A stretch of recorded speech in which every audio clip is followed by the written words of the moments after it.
लोकसभा चुनाव अब बस कुछ ही महीने दूर है, जिसको लेकर राजनीतिक पार्टियां एड़ी चोटी का जोर लगा रही हैं। इसी बीच बीजेपी ने उत्तर प्रदेश की 80 की 80 लोकसभा सीटें जीतने के लिए मंथन शुरू कर दिया है। यूं तो बैठकें लंबे समय से जारी हैं, पर अब लोकसभा चुनाव में मात्र 1 से 2 महीने ही बचे हैं और इस कड़ी में जल्दी टिकटों का बंटवारा भी होने वाला है।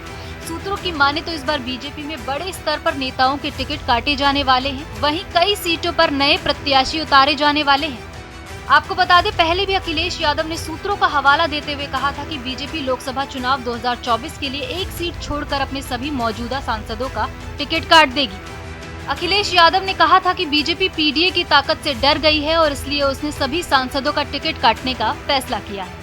दरअसल अखिलेश यादव ने अपने एक्स अकाउंट पर एक पोस्ट में लिखा कि सूत्रों के हवाले से पता चला है कि बीजेपी यूपी की एक सीट छोड़कर अन्य सभी सीटों पर पुराने सांसदों के टिकट काट देगी। अखिलेश ने दावा किया कि बीजेपी के सभी मौजूदा सांसद जनता से दूर नजर आते हैं और भ्रष्टाचार में लिप्त हैं। अखिलेश यादव ने कहा कि जनता 2024 में लोकसभा चुनावों में बीजेपी को सबक सिखाएगी।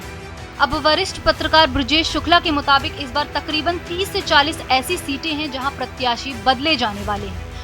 ब्रजेश शुक्ला की माने तो इस बार नोएडा से लेकर बलिया तक कई ऐसे सांसद हैं जो या तो 75 की उम्र सीमा पार कर चुके हैं या जो कई बार सांसद रह चुके हैं या जिनकी परफॉर्मेंस अच्छी नहीं है। उनके टिकट इस बार कटने वाले हैं। आपको बता दें कि शुक्ला के मुताबिक जिन सीटों पर प्रत्याशी बदले जाने का अनुमान है वो सीटें हैं सुल्तानपुर की मेनका गांधी की सीट, पीलीभीत की वरुण गांधी की सीट, कानपुर की सत्यदेव पचौरी की सीट, मथुरा की हेमा मालिनी की सीट, गाजियाबाद की वीके सिंह की सीट, बरेली की संतोष गंगवार की सीट, लखीमपुर खीरी से जितिन प्रसाद को लड़ाने की चर्चा है।